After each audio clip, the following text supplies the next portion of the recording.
Olá, pessoal. Dando continuidade na nossa aula de desenho mecânico.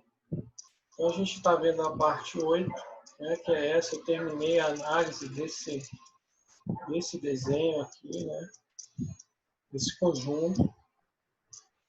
E aqui, nesse material, eu vou disponibilizar um material para vocês, vou falar rapidamente sobre ele, que é essa parte 8, né, 9 e 10.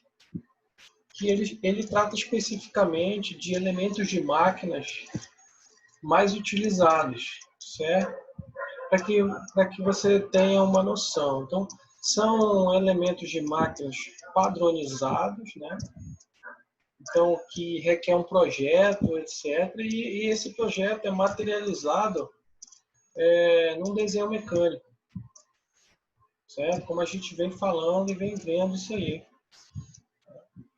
Então, por exemplo, aqui, então, o que eu estou vendo é essa parte 8 aqui, que eu disponibilizei para vocês, né? Desenho de conjuntos, de elementos de máquina.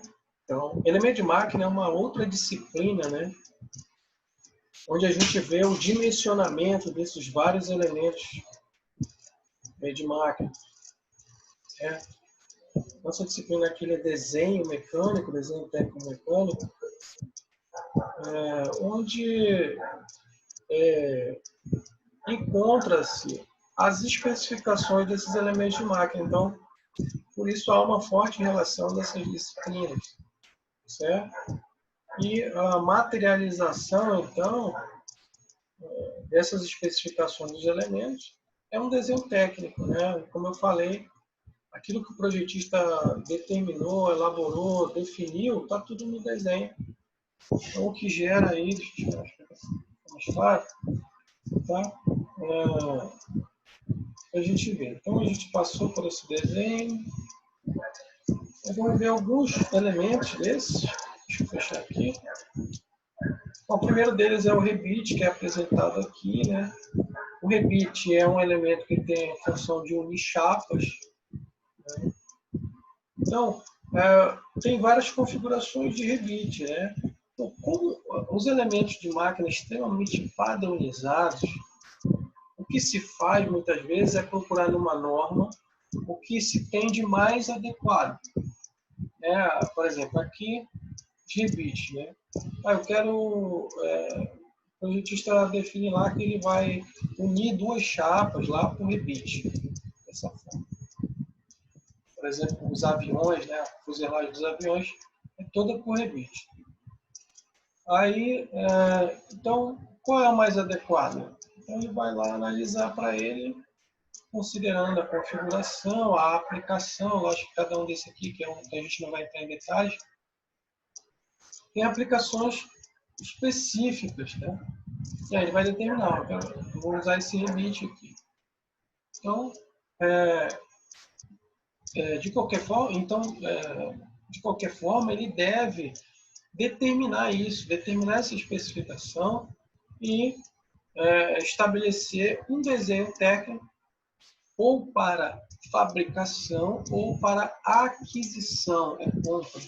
Os desenhos técnicos são muito utilizados também para aquisição por fornecedores. Porque, na verdade, então, é um fornecedor que vai fabricar, alguém vai fabricar. Né? Alguém vende, mas tem que pensar o seguinte, mesmo alguém vendendo, tem alguém que fabrica. Então, essa é a questão do desenho. Quando você cria o desenho técnico, você cria as especificações que determinam como exatamente deve ser aquele elemento de máquina que você quer ali. Então, são elementos padronizados, né? E também, por exemplo, em relação aos rebites, configurações de montagem, como é que deve ser, por quê? Porque os desenhos, eles auxiliam na fabricação e a montagem é um tipo de fabricação. Então, quando a gente vê um desenho de conjunto, por exemplo, que a gente viu aquele primeiro, ali estabelece como é que é a montagem, como é que deve ficar no final a montagem. E aí vem uma engenharia de processo e define uma sequência de ações que devem ser definidas e os tempos de operação para que o resultado seja aquele. Porque normalmente o desenho técnico ele mostra o quê? O resultado e não o como fazer ou como foi feito. Né? Ele mostra só o resultado que eu quero é esse. Agora, como você vai fazer, eu posso indicar como é que você vai, qual o processo que você vai utilizar, como a gente viu. Né? Mas, quanto tempo vai demorar, esse é critério do quem fabrica, né, para a eficiência da fabricação. Então, desenhos técnicos também determinam configurações de montagem, como é o caso aqui, né? Do GBIT, as distâncias, por exemplo. Então, se eu tenho uma estrutura metálica, né, rebitada, e pontes também é usado, eu defino lá qual vai ser a distância, porque o pessoal vai furar as chapas, quais as distâncias do GBIT, qual a configuração que vai ficar. Isso tudo o projetista já previamente definiu. Quando vai para a instalação, mesmo que essa instalação seja no campo, né, como é o caso de grandes projetos, de estruturas metálicas, pontes, como é o caso, que sai parcialmente montada. Então, tem que definir todas as características, porque não pode chegar lá na hora da montagem e se perguntar, não, como é que vai ficar isso aqui? Como é que vai ficar aquilo ali? Não. O cara já tem um desenho técnico em mãos que define como é que vai montar, né? Ele já tem um planejamento, uma sequência. Então, se vai para a montagem, é só para realmente executar o que já foi planejado. Ninguém fica se perguntando o que por quê. Agora, lógico, tem alguns pequenos ajustes na hora, mas são questões realmente menores. Né? Pinos também, que são elementos de máquina muito usados aí. Aí o que você tem que ver? São elementos padronizados e eu tenho que perceber o quê? Não foge ao padrão que a gente estudou. Qual é o padrão que a gente estudou? A simbologia do desenho técnico-mecânico. Tá? Toda a simbologia do desenho técnico-mecânico está expressa em qualquer desses desenhos aqui. Então, por exemplo, aqui ó, a gente vê ângulo, né? Aqui o E é a espessura, né, da chapa. Aqui na primeira, por exemplo, o ângulo da cabeça do dente, né? Então, ele vai seguir, todos esses desenhos vão seguir a simbologia padrão do desenho técnico. Tá? Olha aqui. Nós vemos aqui, são símbolos, né? Ó, do ângulo, do chanfro, 15 graus, M6, né? Ó, M6, H7, aquelas tolerâncias de furo. Tem um eixo, tem um furo. Né? A classe de tolerância. Tá?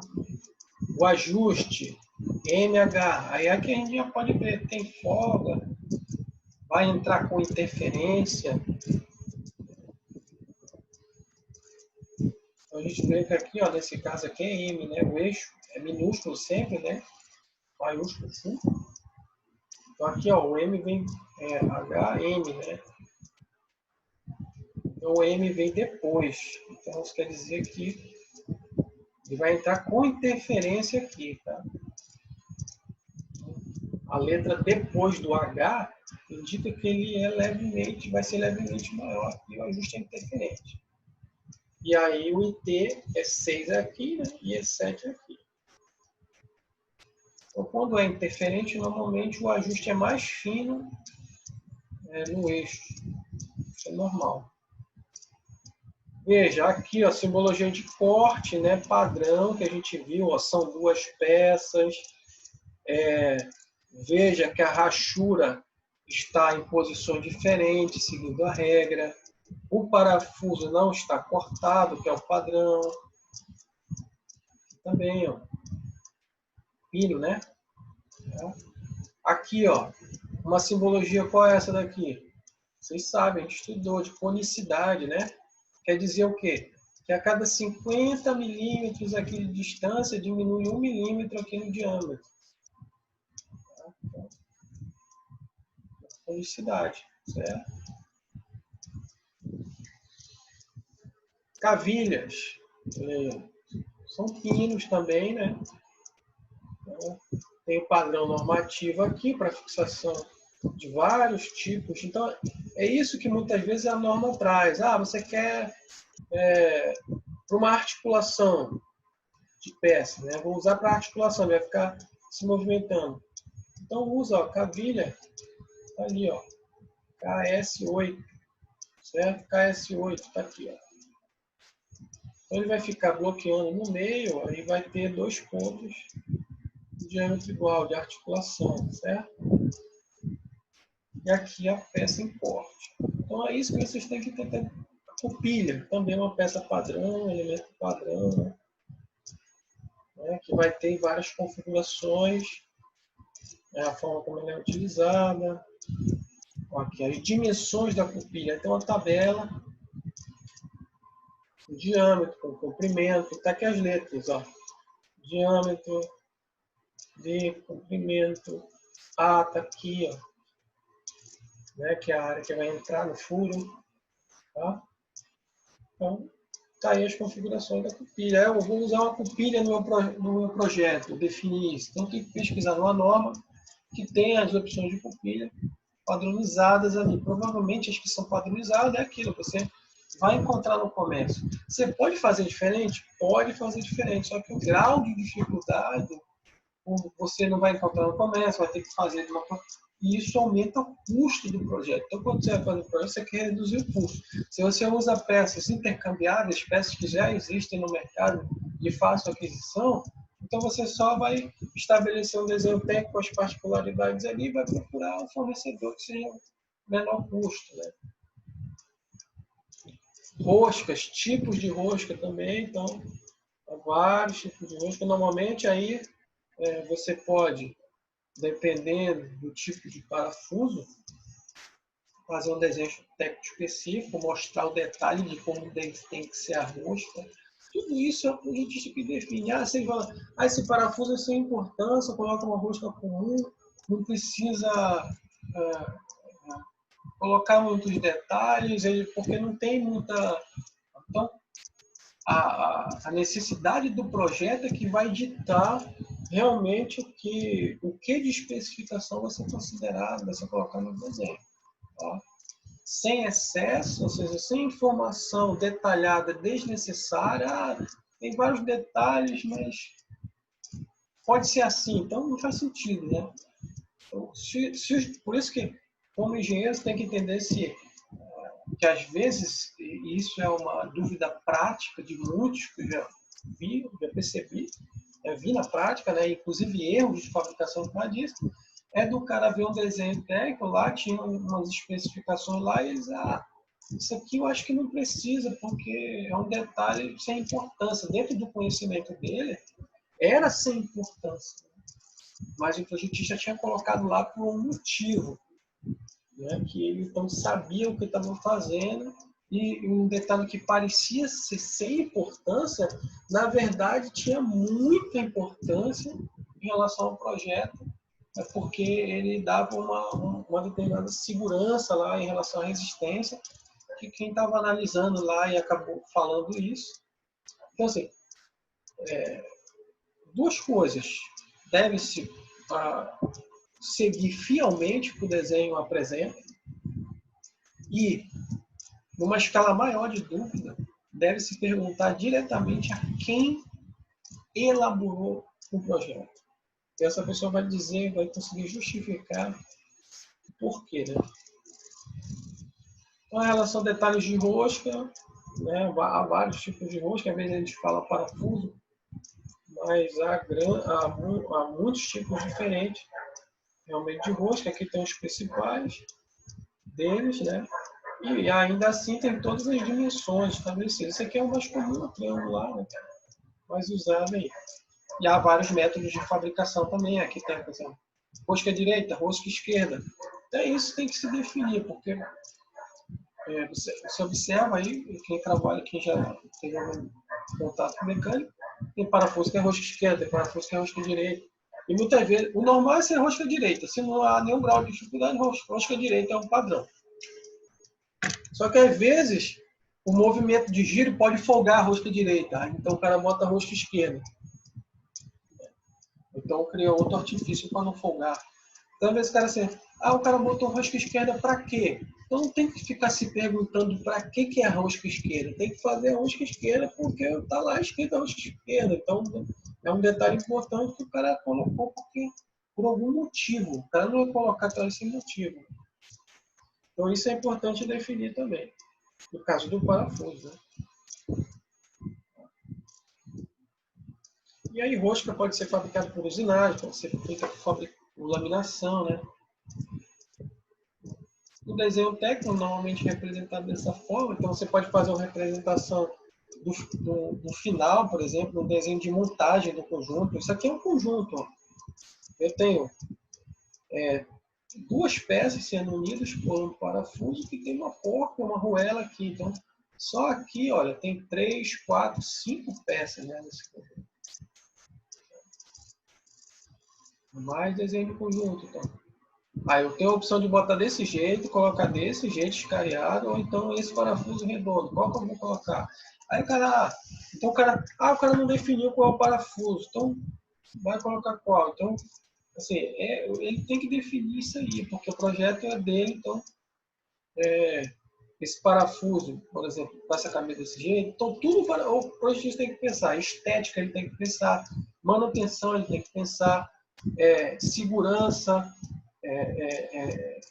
resistência, né?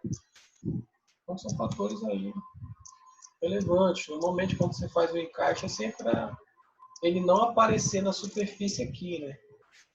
Ou por questão de segurança, ou por questão de que essa superfície é usada aqui e não pode bater no parafuso. Aí, ó, parafusos ainda, né? Aqui detalhes, ó, de raio da ponta do parafuso, certo? Comprimento, cabeça, né? Sextavado, chamado parafuso sextavado, né? Tem essas características aqui. Ó. Esse comprimento aqui, esse aqui. Aí outros tipos de parafuso. Então tem uma diversidade muito, o alto roscável, né? Chamado de rosca soberba. E não precisa de rosca, né? Você força ele e entra. Então existem aplicações específicas para esse tipo de parafuso. Outros estão aí. Você vai definir isso, né? Sextavado interno, aquele que é o Allen, né, chamado. Mais parafuso. Vou ter uma tabela de roscas aqui, ó. Tipos de rosca. E vários detalhes aí. Então, para quem fabrica parafuso, o cara vai fabricar com esses detalhes, vai fazer o controle de qualidade checando esses detalhes e vai olhar no desenho técnico para fazer isso. Que esse é o documento oficial para as características de fabricação, certo? Mais parafusos, vamos passar aqui. Então, o objetivo não é entrar em detalhes, mas é bom vocês fazerem uma leitura dinâmica aí, terem um conhecimento prévio disso, para que em algum momento vocês saibam, isso aí existe, isso aí eu já vi, isso aí eu já vi em algum lugar. Eu vou pesquisar, me aprofundar, porque você vai precisar de informação, né? Tá? Então, parafuso. Porcas, então também tem vários tipos de porcas aí, ó. Porca castelo, porca quadrada, porca esférica, com aquela cabeça esférica, né? Porca sextavada comum, a borboleta. Então, todas têm um motivo, né? De terem um projeto específico para uma aplicação específica, mínima, né? São elementos de união, de fixação. Então, eles muitas vezes trabalham com carga, né? Então, é um elemento de máquina importantíssimo aí em muitas aplicações. Algumas ele só está ali segurando, manter para, não tem algum tipo, não tem esforço nenhum, mas em outros tem grande esforço, o parafuso suporta. Pense num parafuso que liga a turbina de um avião à fuselagem do avião. Então, tem que ser um parafuso extremamente resistente, né, em relação a isso aí. Tá? Vamos seguir aqui. Arruelas, então também vários tipos de arruelas. Né? Os elementos arruelas aí. Tem vários tipos. Pressão, arruela lisa mais comum, né? A arruela é um elemento de máquina, tem um projeto? Você pode se perguntar, tem um projeto? Tem um projeto. Para cada projeto existe um desenho técnico para especificar, porque você tem que determinar o quê? O diâmetro dela, o diâmetro do furo, a espessura. Então, por quê? Corre o risco de adquirirem, mesmo que é um item comprado, vai comprar uma arruela e não dá lá na hora de montar. Ou não, você já definiu, então ela não está de acordo. Então, nas fábricas funciona assim, isso é muito metodologicamente configurado, né? As aquisições são sempre utilizando os desenhos técnicos. Então, por isso que quem compra insumos para a produção, normalmente são engenheiros. Né? Ou seja, eles conhecem as especificações, eles sabem o que vai cobrar do fornecedor para que ele forneça daquele jeito. Arruela de pressão, denteada, estriada, de trava, né? Arruela de trava, né? Como ela é utilizada. Desenho corte aqui, ó. Anéis elásticos, né? Então, interno e externo. Então, interno, externo. São elementos de fixação padronizados também, tem norma para ter várias configurações dele aí, ó, que devem ser determinadas de acordo com a carga que ele está fixando, né? Chavetas, tem vários tipos de chavetas também, fixação de engrenagens, né? Aí tem os ajustes, olha, P6. Então, aquela configuração de eixo e furo, ele cabe aqui no estudo das chavetas, né? Porque a chaveta ela é um eixo. E no eixo tem um furo de encaixe da chaveta. Então, veja, ó, a chaveta aqui, ó, H9, né? E o furo P9. Então, como é que vai se dar esse encaixe aí, ó? De H9 e P9. Então, aqui no caso, ele vai entrar com folga, né? PH, aqui o P, né? É maior que o H, então ele vai entrar com folga. Aqui, NH já é um pouco mais ajustado, né? Aqui é incerto o ajuste, muitas vezes, está muito próximo, né? NH. E aqui, HH também já tem interferência. Então, esses detalhes que tem que observar. Outra marcação aqui de inclinação, né? Um para 100, então a cada 100, os cortes, que é comum. Então, aqui tem cortes que são bem diferentes, que é para ser possível a visualização de vários detalhes. Aí tem as chavetas em cunha, as chavetas paralelas, as chavetas meia-lua, as planas.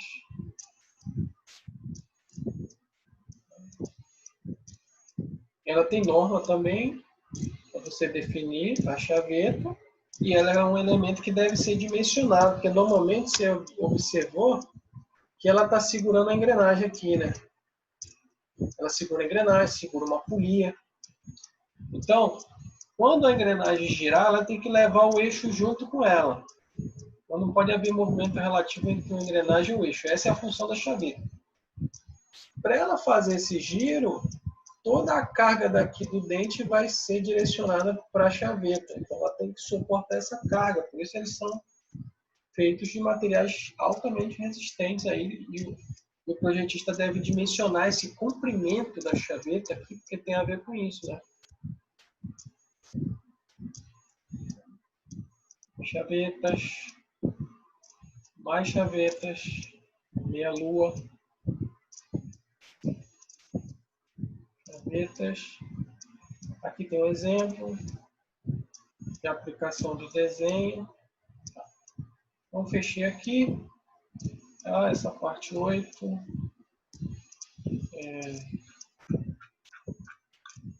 Vou fazer algum comentário sobre a parte 9, sobre a parte 10 também e acrescento para vocês, ok?